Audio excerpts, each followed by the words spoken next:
just some general advice for the project. One thing you can do in Word is go to cover page. I can tell you from being an instructor, it makes it so much easier to hand things back when someone just picks a simple layout right here and it automatically has everything in it for you. This cover page is a little more in depth with all the abstract parts to it. You can pick something as simple as that. That's a very, very simple one. This one's pretty nice right here. Just, project 1. And I guess your name and all that stuff goes down there. But technically, I might think about putting my name right here. Or even putting my name right here, because that's probably one of the most important things about getting the project back to me. Stat 2, I can't even spell stat. You're right, project 2. Like this, pretty easy to get back. Name is what we care about most, getting it back to you. Your choice on what to do, and it makes it a lot easier. Oh look, this one has a nice little picture of a road. I don't know why. But any sort of cover page really helps in getting things back to you. As you can see, when we hand this back, you could even take down here and increase the font on it. But moral of the story, cover page makes things nice and neat, easy to get back to you. Now with putting stuff into your project on a Mac, you have Command-Shift-3, which is a full screenshot, and Command-Shift-4, which is a screenshot where you take your own caption. Many of you probably knew that, being that you're Mac owners, but if you're on a PC, you can go to the Windows button down the bottom corner and type in SNIP for snipping tool. Go ahead and right-click the tool. You can pin it to your taskbar, which I would highly suggest. Mine's already pinned, so I would unpin it and then repin it again. But it'll appear at the bottom, and anytime you want to take a snip, you can just click down here, and it'll freeze the screen for you. With this in mind, I can take a capture of whatever's on the screen at that moment. So this is a great way if you're using jump output or anything. You'll see me doing this throughout the project.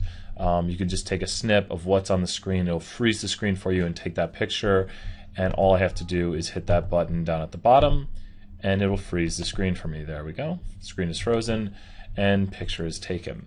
Some of the project is Neatness, so this does help out. Nice, neat screenshots. Especially when you put something into your project. If we are going to go ahead and open up some Excel I made for question 1, we could say this is all filled out, nice and neat. I might try to size it up a little bit better. There we go, kind of make it an aspect ratio that I like. Click here to snipping tool, and we will pretend it has everything in it that I want. And there we go, I've caught all the pertain data in it. And now I'm going to go to edit copy. I'm going to go over back to Word, and I'm going to paste into my Word document.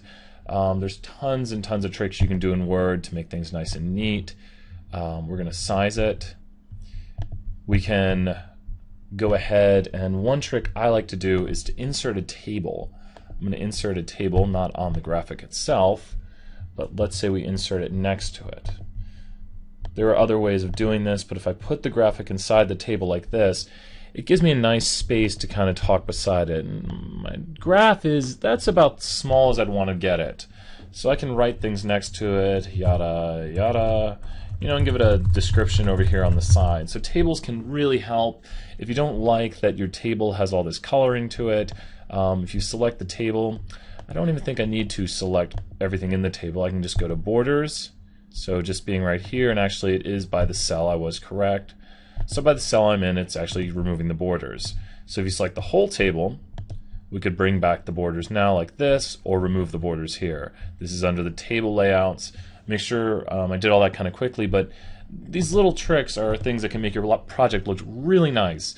This is as small as I would make this graph right here. You don't want things to look too tiny. I have my screen at 100%.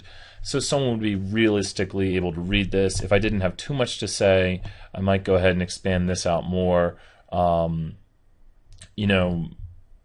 That's about as small as you would make it. Don't make things too tiny. Don't make them too big. Some ridiculous things to do for the project would be having a full graph on one thing. I have seen projects in the past where you might have this wouldn't be so horrible right here. That's not horrible, but it's bigger than we would like. You can turn images. You wouldn't need to put a whole image to one page, but I have seen where people have a whole image on just a single page to where you get, here's my graph. but the previous way works much better, having it about this side with a table next to it. There are other options with wrap text. You can try those options if you like. Sometimes I do these options, but I think the table option is the best and the easiest and kind of keeps things in line. There's some quick ideas for you to keep your project nice and neat, a cover page and how to insert your graphics, and how to write around those graphics. I would highly suggest inserting tables and using these tables to keep your stuff pretty straight and neat. All you have to do is drag and drop the graphic into the table, and then you have a nice area to write next to it right here, and you can resize accordingly. That's probably one of the most helpful tips I can give you. If you have any others, feel free to email me and come to my office hours. Good luck.